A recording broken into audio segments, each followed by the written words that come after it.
Good evening, everyone. Welcome to Orientation to State Historic Rehabilitation Tax Credits.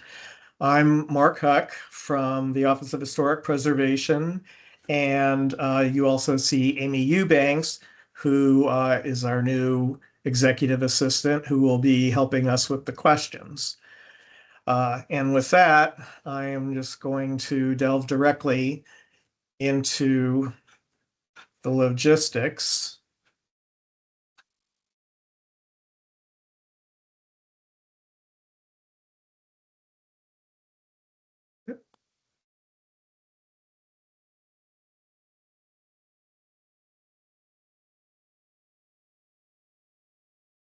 Okay. Is everyone seeing the slide?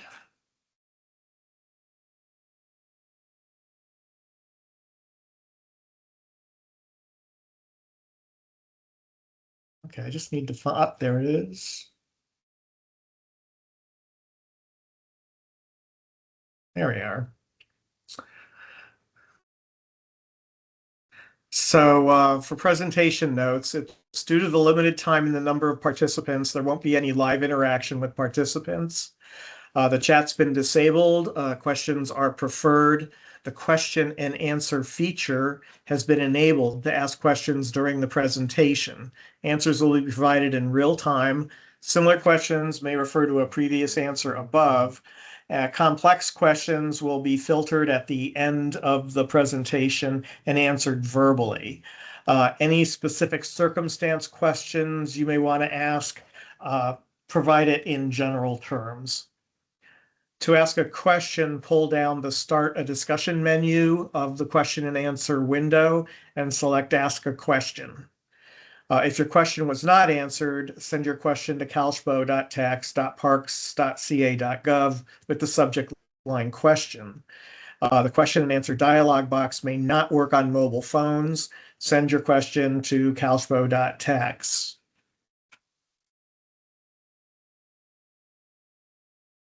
Some logistical notes for the January 6th submission. The initial applications are all going to be emailed to calspo.tax after 8 a.m. with no tax ID or social security numbers on them. Once the received order is delivered from the emails,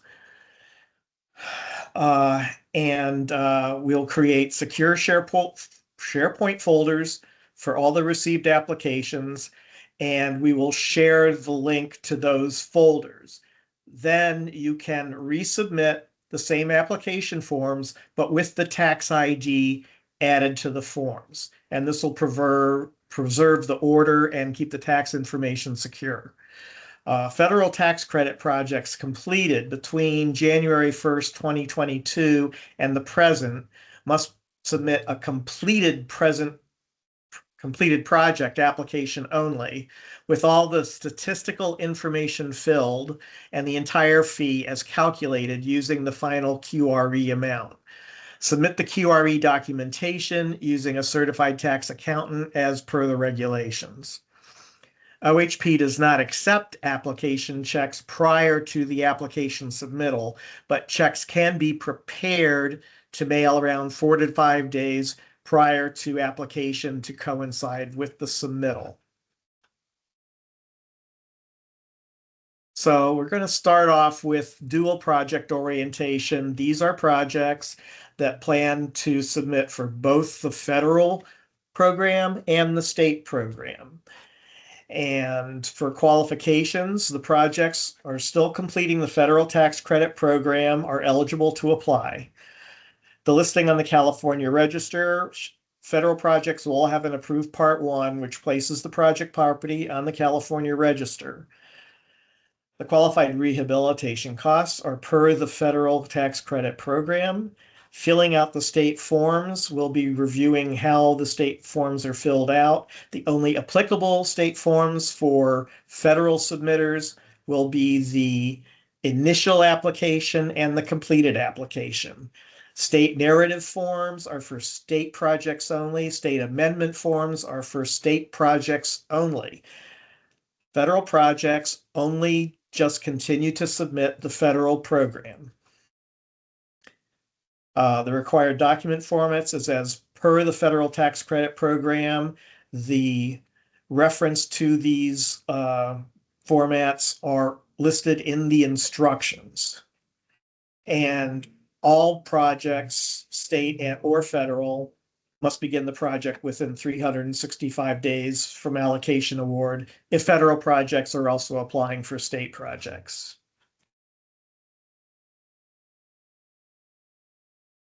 So for the homeowner orientation is the rest of it. So we're going to review the qualification for homeowner credits, the listing on the California Register, qualified rehabilitation costs, filling out the forms, the required documents and formats, application approval and transmission to CTCAC.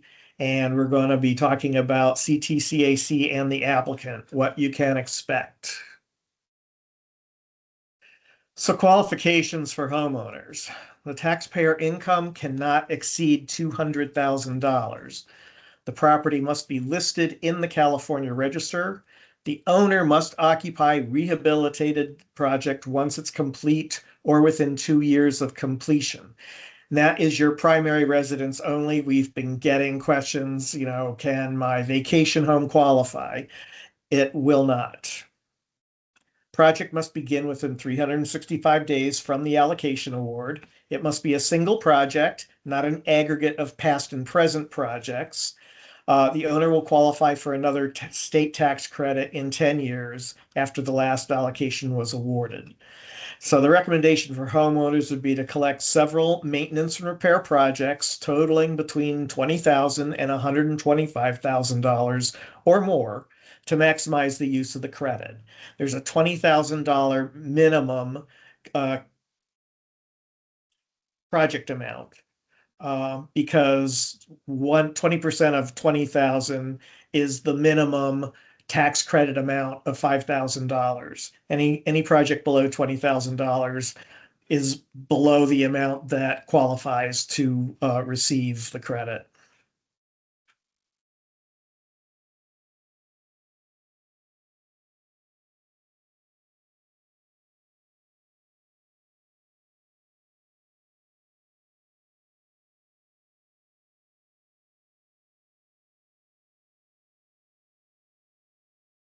So the homeowner has 365 days to begin the project, or the tax allocation is forfeit.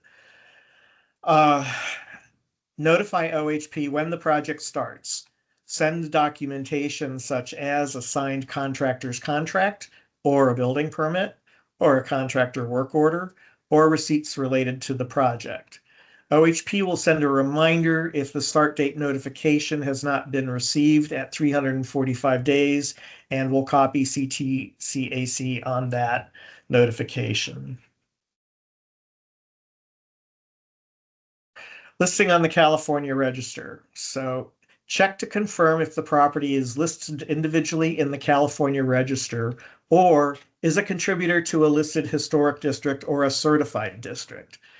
To do this, homeowners can contact OHP at calshpo.tax using the subject line CR listing status request for your property address, city and county. In the body of the email, provide the full name of the correspondent, yourself, the historic name the building is known by, if any, and the year the building was built, if known. Do not send photos. OHP staff can only confirm if the property is listed in the California Register. If the property is not listed, staff will send information on how to nominate the property for the California Register. Staff cannot determine eligibility of a property by email. They can only confirm if it is on the California Register. OHP staff will reply to inquiries within 5 days.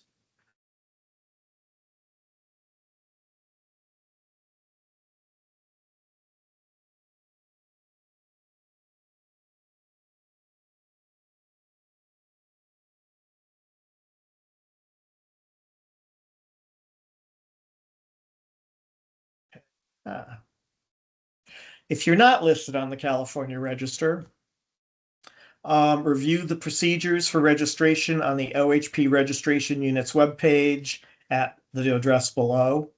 Download the nomination packet and complete as directed. Notify the clerk of the local government in whose jurisdiction the resource is located by certified mail that an application will be filed with OHP and request that the local government provide written comments within 90 days.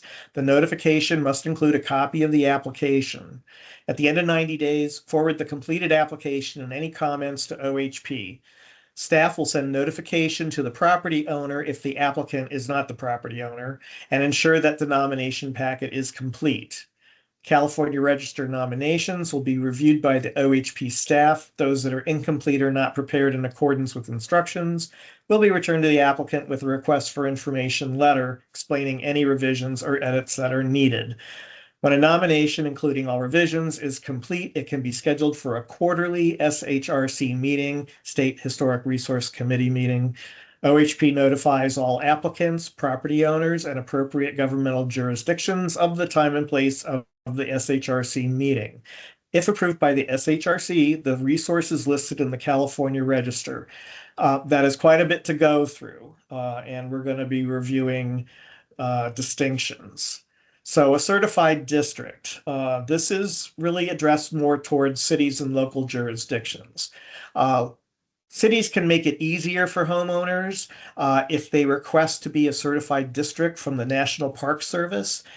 These are local historic districts that have been certified by the Secretary of the Interior for purposes of the Tax Reform Act of 1986 as meeting all requirements for listing in the National Register of Historic Places. This does not require people's permission to have this done. This is the request by the mayor or other city official to have a district recognized and contributors listed. If it's found by the NPS to meet with the standards, that is a federal determination. Federally determined properties for listing, eligible for listing, are listed on the California Register automatically. This is a simpler means of becoming listed on the California Register, which municipalities can consider. More information on certified districts is available at our OHP website. Qualified rehabilitation expenditures are a little tricky. Qualified expenditures is a technical term used by the IRS and adopted by the Franchise Tax Board to qualify rehabilitation costs as contributing towards a rehabilitation. A tax professional would have definitive knowledge of these costs. In general, QRE are costs that include expenditures in connection with the rehabilitation of a building or rehabilitation expenditures incurred by the taxpayer for the rehabilitation of the exterior and interior of a building or rehabilitation necessary for the functioning of the building, including but not limited to rehabilitation of electrical, plumbing, and foundation. Soft costs such as professional tax and design consultations qualify. Examples of expenses not associated that are not associated with building rehabilitation include new construction, new additions, landscaping, furniture, and small appliances. We have a more complete discussion of qualified rehabilitation expenses on our OHP website. It's an article that was written by the IRS and goes into detail. It's very helpful. So filling out the forms. I am not going to go through every piece of the forms to fill out. It's all in the instructions. What I do want to call out on the initial application form, which is circled, it's item 3, applicant. And this is missed quite a bit on the federal forms, but it's very important. We can't process the form without number 3 being responded to. There's 2 check boxes. I am either the owner of the above described property, or if I'm not the simple owner of the above property, the owner is aware of my proposal, and I have submitted a letter that he acknowledges the proposal. Either one of those boxes needs to be checked. The little arrow points to a statement that says, I understand that willful falsification of this application is considered a felony under California Penal Code, Section 115. So no lying. On the other page, Section 3 applicant tax identification number. This is the part that is not filled out initially when emailing applications on January 6th. That is the section that will be filled in once you have received a secure link to our portal folder. And then you will resubmit that form. There's no hurry to resubmit that form, but that's the only way to keep the tax number secure. Here is an example of the narrative sheet. Federal people would recognize this. There's something similar on the federal side. People submitting projects for the federal program do not fill this out, only homeowners. So this is to become familiar with the narrative. They're numbered sequentially. I think I've got there we go. They're numbered sequentially. A blank template is included with the application. Applicants can use their own format for the narrative as long as it includes all elements of this template. Describe the existing features of the front element. Well, if your first feature, and there is a preferred order in the instructions, you go from outside to inside and then from room to room, describing the parts that are relevant to the project. You don't have to describe the entire house, but we do need a description of what is character defining about the area you're doing your work in. So you name the feature, you describe its existing condition. In the second box, you would describe what work is being proposed, and if it affects that feature.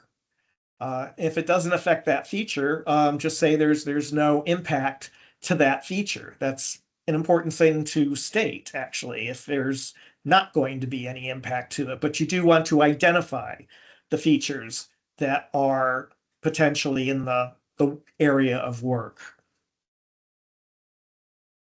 Here's a glance at the amendment form. Again, federal people do not fill out the state amendment form. If homeowners come up against something that substantially changes their project, it may not happen often, but if it does, we would like to know about it. And so you would submit an amendment form, fill that out, describe the nature of the changes on the blank page included with it, and submit that using the secure portal. This is the completed project form. Again, you just follow the instructions to fill out the form. What I've circled in the middle page is the data and statistics that are required by the legislature, so we can compile statistics and the legislature can draw their conclusions about the program. These need to be filled out completely as possible. Yeah, yeah, we can't process the form if this is not filled out. So be sure to fill out completely the statistical forms. The last page is circled. This is the CTCAC page. You can use this format and you can expand on that format if you need more room. Okay, we've discussed the application, we've discussed the narratives. The remaining formats to discuss are photos and drawings. So for photos, we need a photo key, and what's pictured is a photo key. It's a floor plan of the project and numbers in boxes with arrows pointing in the direction of the photo was taken. Your photos are going to be numbered and they will correspond to the photo key. You can submit JPEG photos. Individual JPEGs are accepted, but must be named with the photo number. They're limited to no more than 20 JPEGs or TIFF files. Individual files must be saved within their own folder and named according to the NPS naming conventions. These instructions regarding JPEG photo format are listed in the instructions. The preferred format for photos would be a PDF photo format. And these can be provided as 2 photos per page. You see here that there's 2 photos. You see at the bottom the photo number, the description of the photo, and only 2 per page. And you can number them sequentially, beginning with the outside, moving to the inside. It'd be preferable to number each page as well. Drawings can be simple. They don't need to be elaborate. You don't necessarily need an architect unless the project requires an architect. We need diagrams and sketches, something that describes completely what it is the project is proposing. If there are a number of, smaller projects around the home, just a group of documents that describes each project that you want to accomplish. It doesn't all have to be on a single page or one format. We prefer these to be submitted in a PDF format, but for homeowners, we're saying that we can receive mailed hard copies, or they can be delivered to our office actually as well. But if you're not able to create a PDF copy of drawing documents, then we can accept hard copies. Uh, this explains the application and document submittal, mostly the file names. The file names are covered in the instructions, but I'm just going to run through this briefly. So initially, the applicant emails OHP a request for a secure upload folder with the subject line request link of property, street address, city, and county. OHP creates that folder and sends you back a link to that secure folder. You then provide all your documents in PDF format, and this is how below you name the files. You would start with the OHP number identifier, which the OHP has given to you. That's also the name of your secure folder. So you would just put the number of the OHP number, the name of the building, and just be consistent with your files. You would put them all together in a folder, which also is named with the OHP number. And then you would upload that folder to the link that OHP has provided you. Upload instructions are in Appendix B of the instructions. So when OHP approves the project, we will have a queue number at the top that we assign in order of review approval. We put the whether the project is approved or approved with conditions in the check boxes there, and it's signed by the SHPO. We then send you a copy of this front page. We send CTCAC a copy of both pages. On the second page, you'll note that the CTCAC section is circled. When CTCAC completes the allocation amount, they will notify you by sending you this page with their signature on it. And you'd want to keep both copies for your record.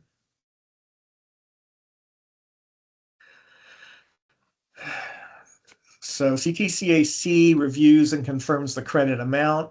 They will forward applications in the order of receipt from OHP to the allocation committee for approval. The committee meets throughout the year, so notification times will vary. The CTCAC transmits the authorized form to the applicant for their confirmation and record and copies OHP.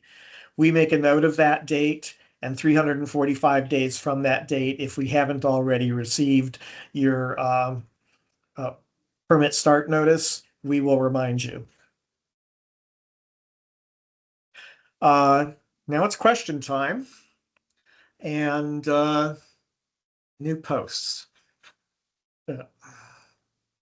Mark, I'm getting a notification that the Q&A is not working or not showing up for people. No. Yeah. So, and we also cannot enable the chat now that the meeting has started.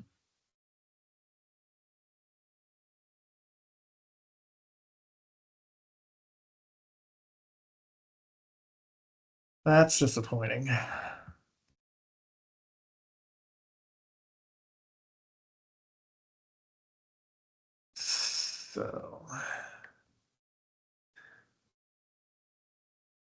So we have no questions.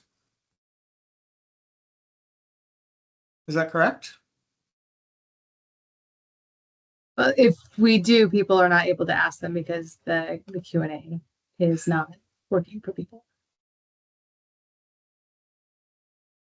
Can we enable the chat? Not since the meeting has started. It's not giving us the option.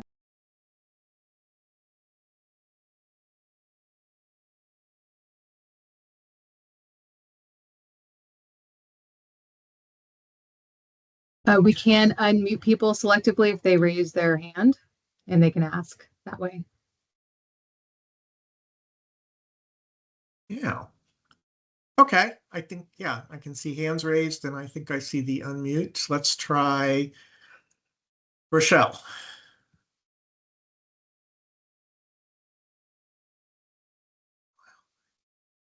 Rochelle, are you there?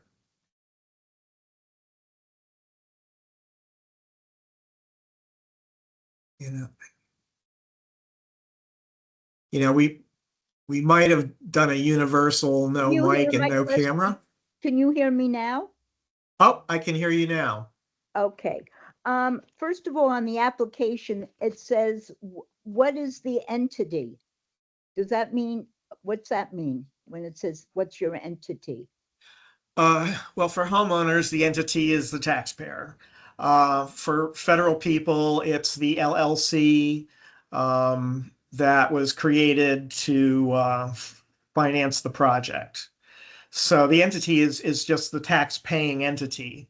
So a homeowner might have a trust or an LLC that is, it's whatever the tax, whoever pays the tax.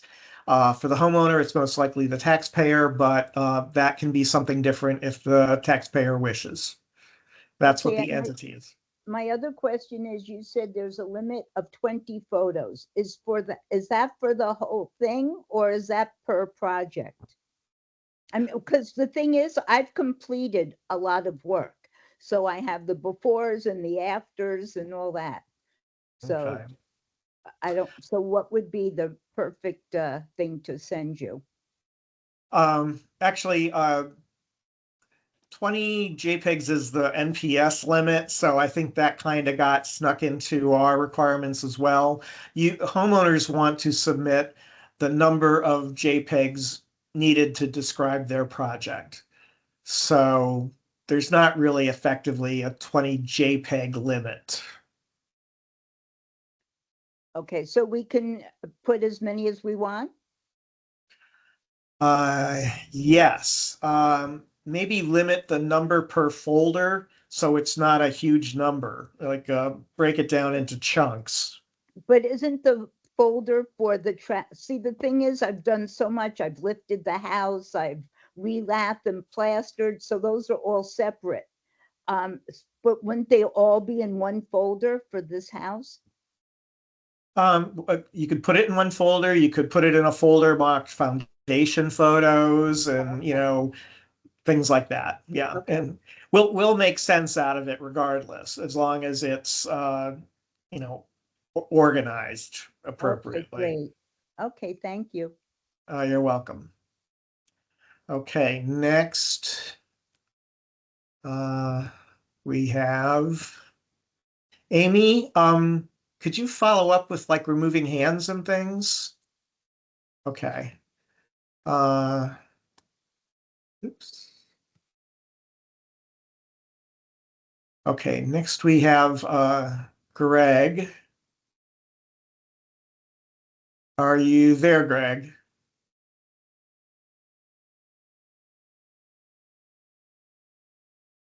Is Greg there?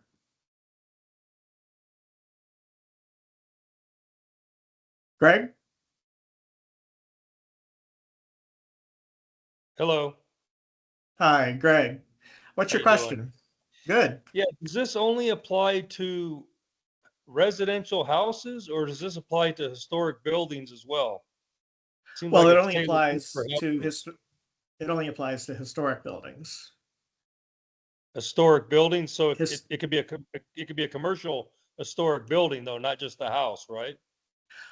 right. Now, if you have a tax producing property, you may want to consider a federal tax project as well, because that would qualify as a federal tax project.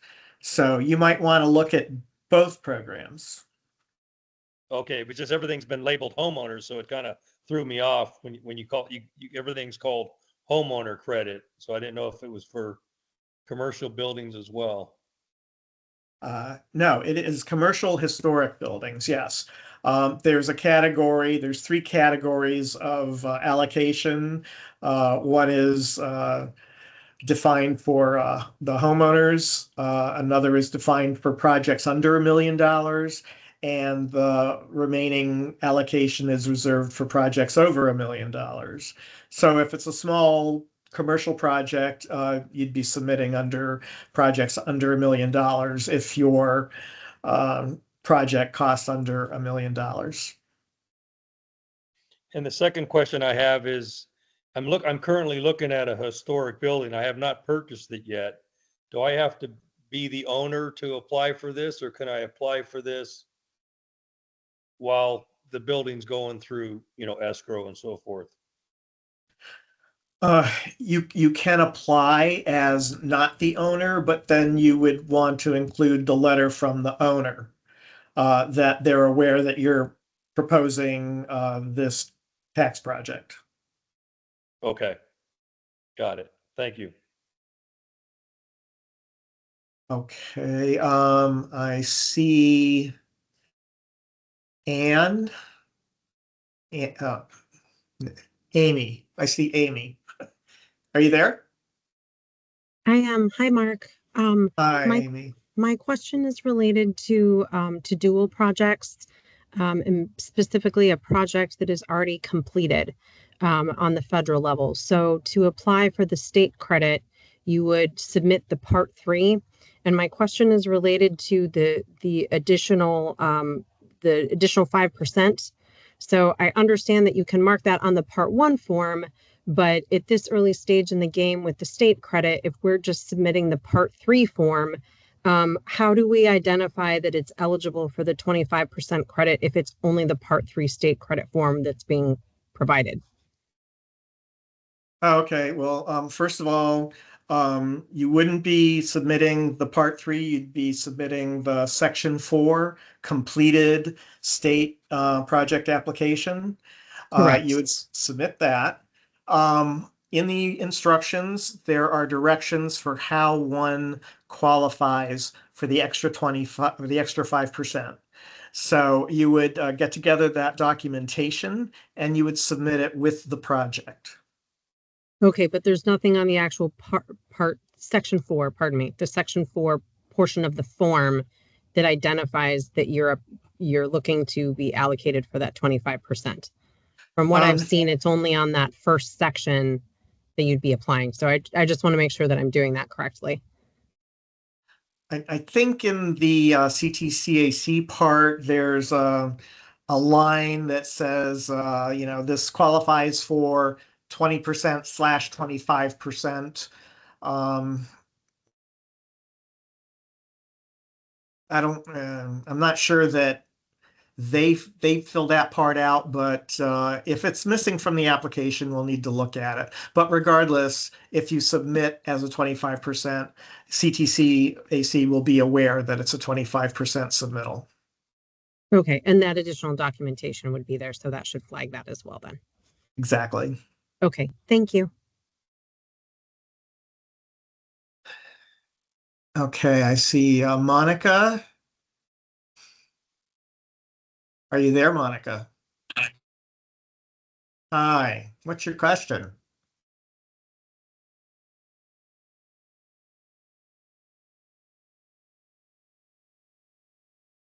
Matthew?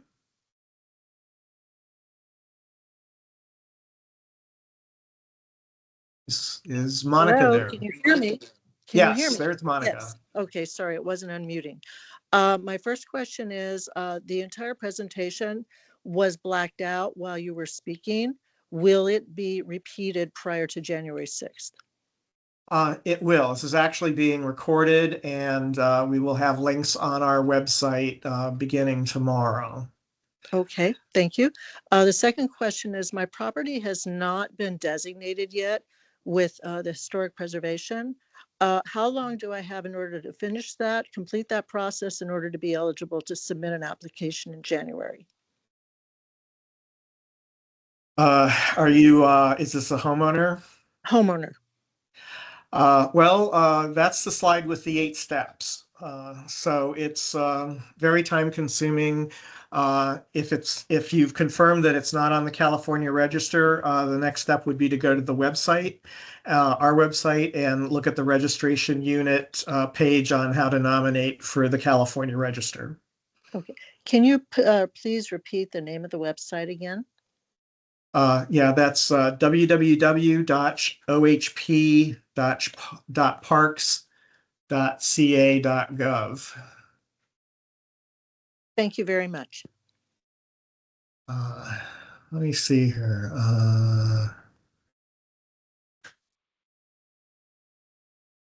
Have I changed the screen at all? People seeing anything different? Okay. Let me see. It looks the same. Uh, okay. Well, I've ended sharing.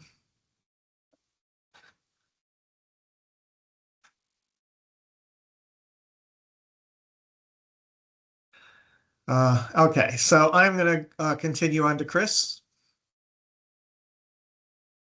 Are you there, Chris?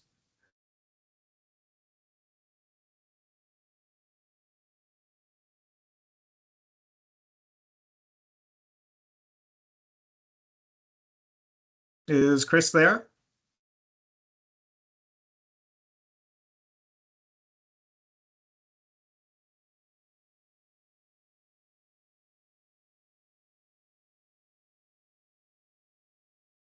Okay, we're going to move on to Jennifer.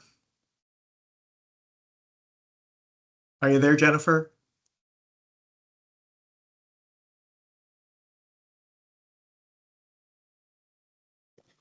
Hi. Hi, can you hear me okay? I can. Okay, great. Hey, so our property is located in a historic district, and the property has been modified. It's a bungalow court with 6 houses. A couple of them are like craftsman houses. And so what I want to know is if I can um, the NHPA, the Federal Program for National Historic Preservation Act.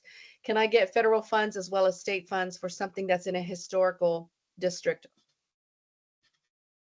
If it's residential and not income tax producing, then no.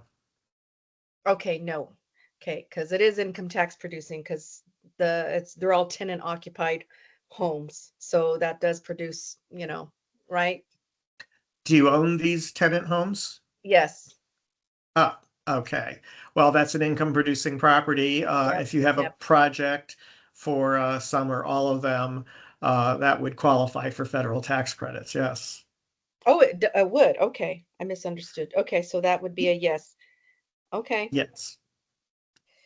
Okay. That's all I had to ask. Thank you. Oh, okay. Uh, let's see. Let's go to Roberta. Are you there, Roberta? Yes, I am. Hi, thank you. I have three questions quickly. The first slide said something about income eligibility. So if you earn over $200,000, then you're not eligible. Is that what I understood correctly? Yes, as a homeowner. As a homeowner. Okay. Mhm. Also, HPOZ, we're in an we own our home at HPOZ, National Historic Registry District, and we're a contributing home. But I don't know that we're on the California Historic. So would it still be eligible?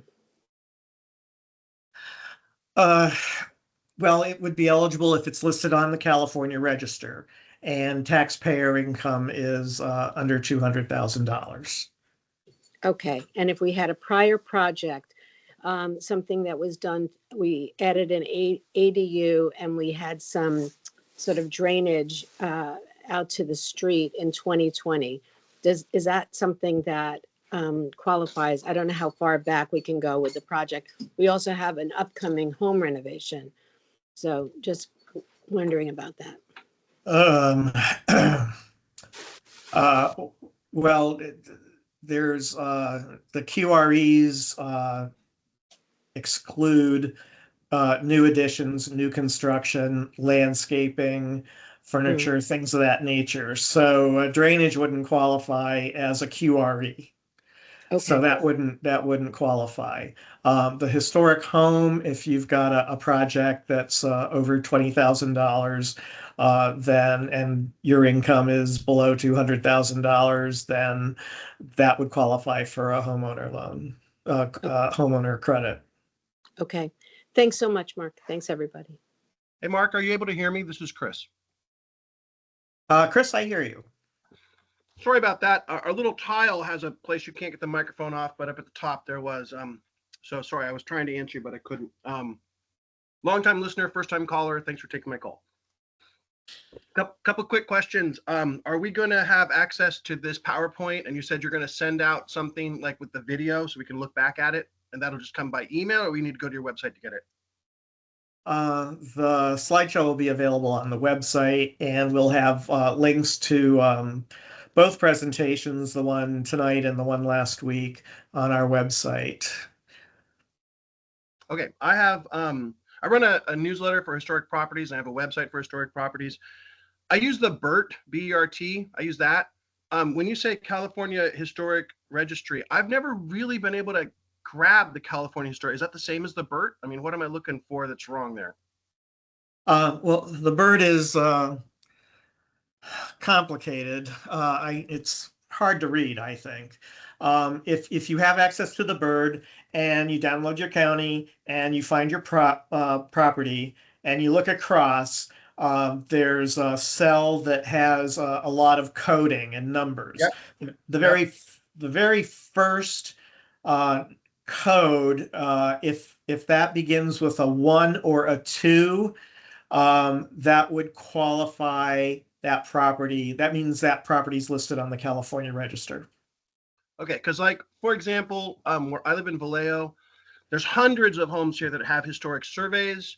Caltrans did a historic survey for like one region, and we have 3 different districts like that are in the National Registry. The one for St. Vincent's Hill actually names the entities. I think that's what you said earlier. If it's a named entity inside of a historic district, that would qualify. Is that correct, what you said?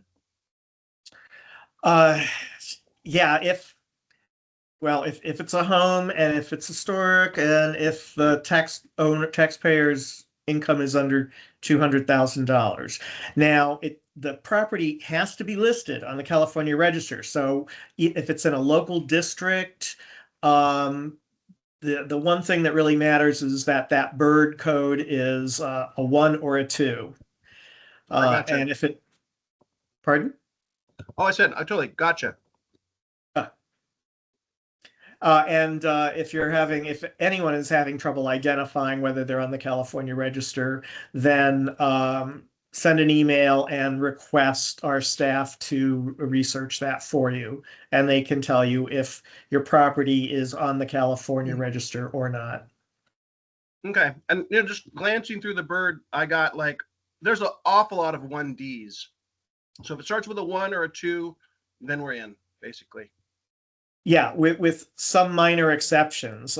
Typically, 2 with 2 letters after it is would qualify mostly. If it's got 3 letters after it, it might not qualify. It might just be eligible for the register. So there's, some fine distinctions there. But I see an awful lot of 2D2s, for example, in the Mare Island Historic District, and a lot of 1Ds in the Architectural Heritage Historic District. And Okay. same. Yeah, those should qualify. Wow, that's a lot. Okay. I appreciate it. Thank you for taking my call. Sure.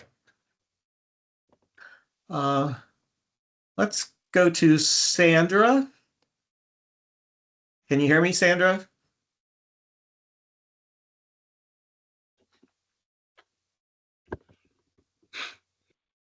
Sandra.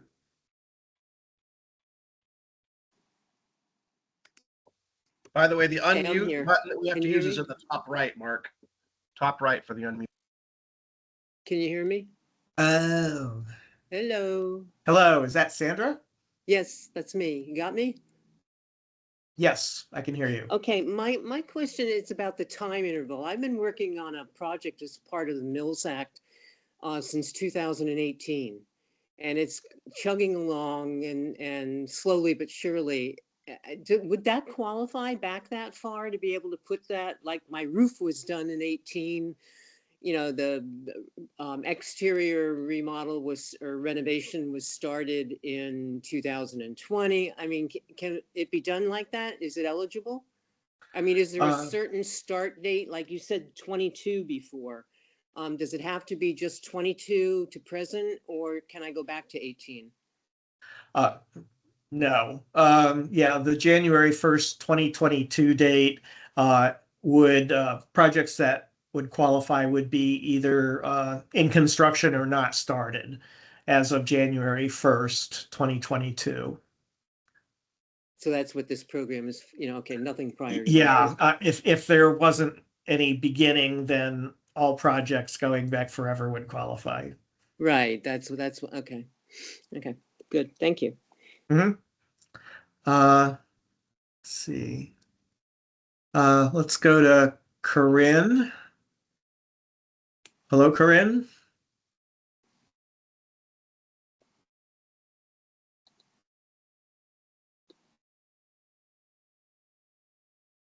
Corinne. Hi, yeah. Hi, Mark. I'm wondering if you're going to cover any of the slides for the commercial, the over 2 million in QREs. That's really the topic of a whole nother presentation. That's the federal program, and we have a website that talks about the federal program, and the National Park Service has a website that has all the material needed to apply for the federal program. So really, we can assist with your understanding of that, but we want to ask people to do their own research first, and then if they have questions, they contact our office and we can guide them through the process. But it sounds like application, we would still have to apply for this. yeah, credit.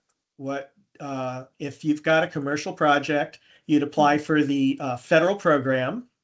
Mhm. And then at your leisure, you can apply for the state program. You might just, if the property is listed on the California Register, you can apply for both at the same time. So you would follow the federal program and do all the program submittals and documentation. All you would do to apply for the state program would be to submit the initial application and the Starting fee. on January 6th. Well, if you're ready to, you can apply for the state on January 6th if you're already listed in the California Register. Um, but you have to, when you,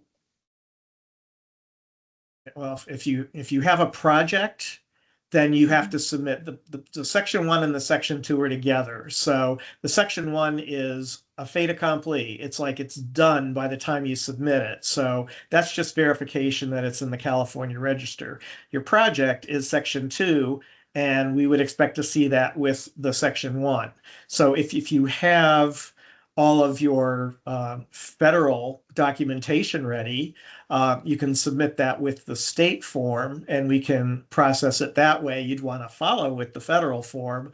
But all of the state requirements for review are the federal application and documentation. So that's where you'd want to concentrate.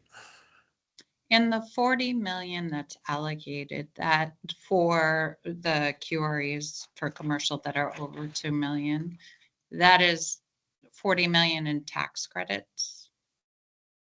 Is that correct? Right. That's what's available for the tax credit. Okay. On an annual basis.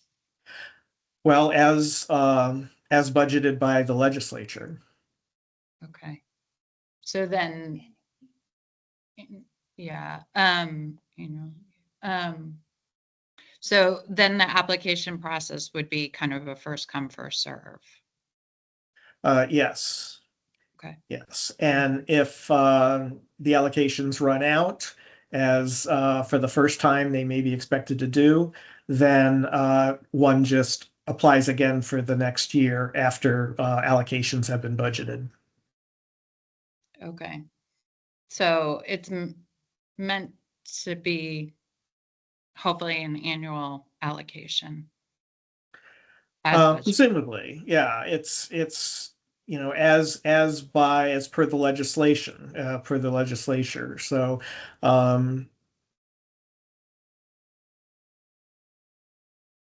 yeah, that's we just wait to see if it's budgeted.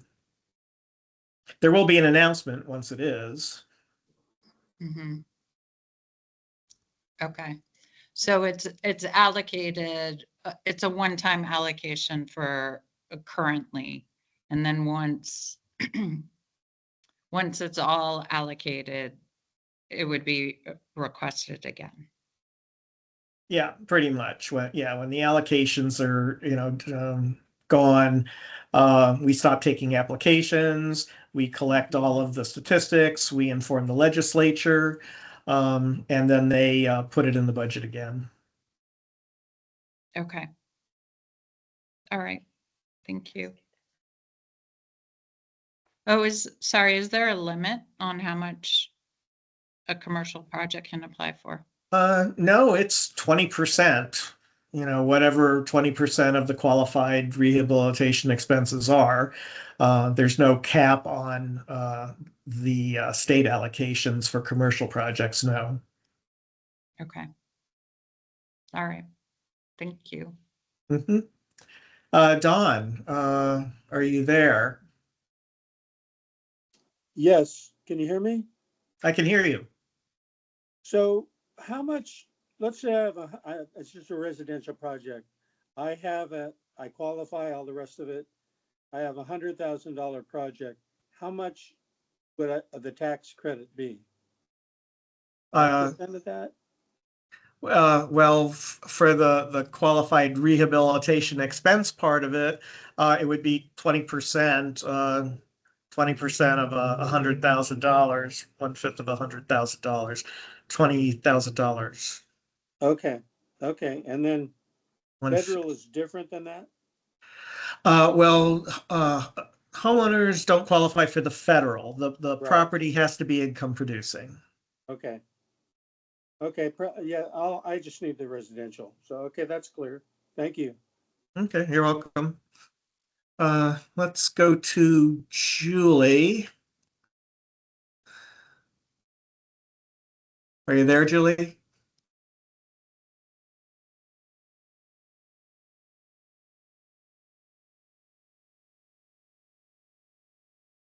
Julie.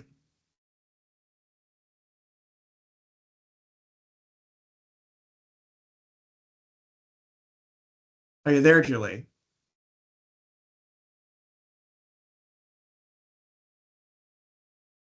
Okay, let's go to Matthew.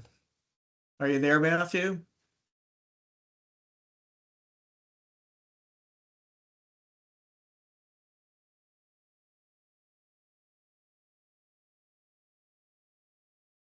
Hello, Matthew?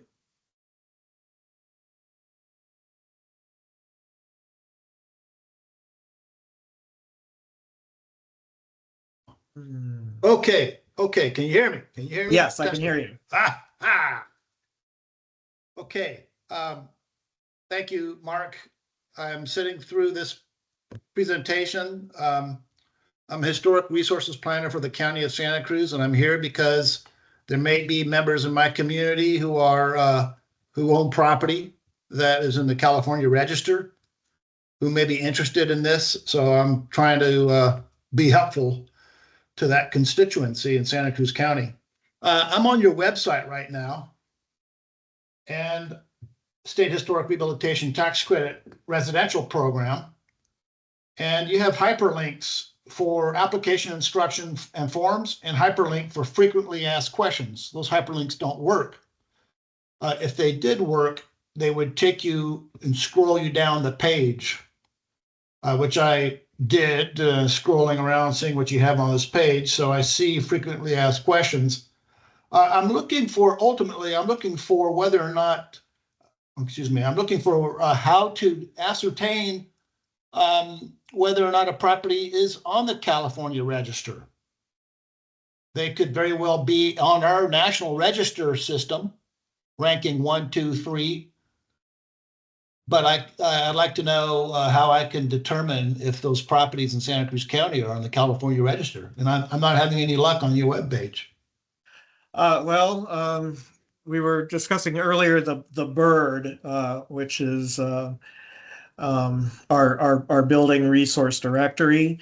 If you can read the code, if you can download the county, find the property in the county, and go across to the cell that has codes in it, the very first number, if it's a 1 or a 2, that means it's either on the National Register or the California Register. Okay. So there's that. You can also just send an email to calspo.tax with requests to confirm registration in the California Register, and one of our staff will get back to you. Okay. You said calshippo.tax? calshippo.tax.parks.ca.gov. If you're on the website, Yeah, I got it. Okay. And that sums it up. Thank you very much. Okay, great. Let's go to Deborah. Are you there, Deborah?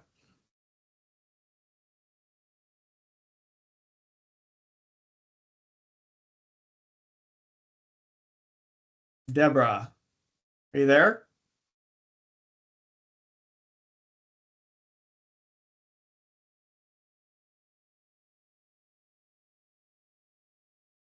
Let's go to Will. Hi, Will. Hello, do you hear me? Yes, I hear you. Great. The tax income, does it apply to individuals, or if you are married, is it if you're filing jointly, does that stymie that? Uh, I would check with the tax code, with the California tax code. It's specifically in there. It's either $200,000 for a single taxpayer and There may be another amount for married filing jointly or something. But that's a tax question that can be answered either looking at the tax code that this program is based on, or just talking to a tax attorney. Oh, okay. All right, thank you. Mhm. Uh, let's see. Brittany, is Brittany there? Hello, Brittany. Hi, can you hear me? I can hear you. Hi, thank you so much for your help. I just have a quick question. If I have already completed all of my projects, am I to skip the application narrative template, or am I still required to complete that portion? I didn't catch the part about the template. Yeah, so there's the Section 2 application narrative template. And I'm wondering, since I've already completed all of my projects, do I still need to complete that section of the application? Okay, that's a good question. You're completed, so you'd want to submit a completed application form. You'd have to demonstrate that the work was done during or after January 1st, 2022, and you would need very good photo documentation of what the property, interior, exterior, whatever the project was, looked like before you did the project and after you did the project. And we may need some narrative. I mean, that's going to depend very much on your review. We just need to understand what it is you did. So, So maybe best then to just complete it to be on the safe side, because the things that I did were like, I spent $10,000 restoring my fireplace and chimney. I had to redo all of the electrical in the home. I had to replace all of the windows to the tune of $19,000, that sort of thing. So maybe I'll just complete it, and if they don't need it, they can disregard. yeah, that's a very specific case. I guess we begin to just before you submit to make sure that you're listed in the California Register. Mm-hmm. Okay. All right. Well, thank you. I appreciate your help. And you're welcome. I see we're out of time. I want to thank everybody who was here. And if you have further questions, you can email them to calshbo.tax with the subject line question. Thanks again and have a good evening.